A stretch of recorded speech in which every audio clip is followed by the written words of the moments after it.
Hello everyone. This video is about Cholesky's LU decomposition. In a previous video, we saw that the constraint for this method is that the lower triangular matrix is equal to the transpose of the upper triangular matrix, which leads to this LU decomposition.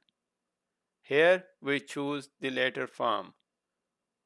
The product of the lower and the upper triangular matrices is the matrix on the right hand side.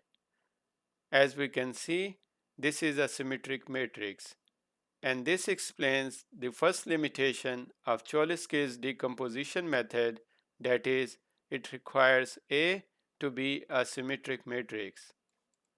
The good thing is that because of the symmetry of this matrix, we only have to solve 6 equations, that is, 3 diagonal and 3 non-diagonal elements. As we can see, this process involves taking square roots for some elements.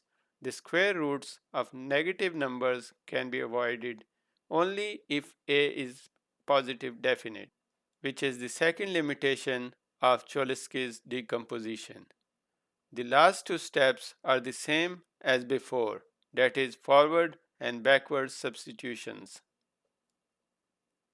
To implement this, we write a Cholesky decomposition function which takes the coefficient matrix and the output vector as inputs. On line 257, we check the first requirement. If the matrix is not symmetric, the function returns the statement A is not a symmetric matrix. So we can choose any of the methods described in the previous video or any other alternate method. If it is symmetric, we check the second requirement, and if that is met, we move on to the calculation of 6 elements of the lower triangular matrix. On line 265, we start the loop and only check the lower triangular elements. If the row index is equal to the column index, we update the diagonal element on line 269. Else, we update the off-diagonal element. And since the matrix is symmetric, we update the corresponding entry in the upper triangular side. This is followed by the forward and backward substitution steps. These are the same codes as described before. Forward substitution as used in the Crowd's method and backward substitution as used in the Doolittle's method.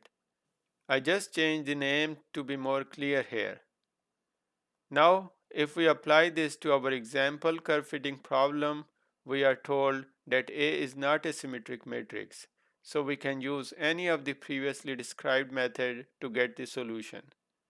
To demonstrate whether the code works, we try to solve another system of linear equations where the coefficient matrix passes the two requirements, and we get the correct solution, which suggests x1, x2, and x3 are all equal to 1, which we can verify by placing these values into the equations and checking whether the right hand side equals the left hand side.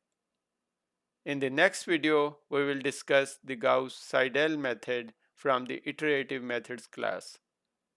Thanks for watching. I hope you liked this video. Please subscribe and see you in the next video.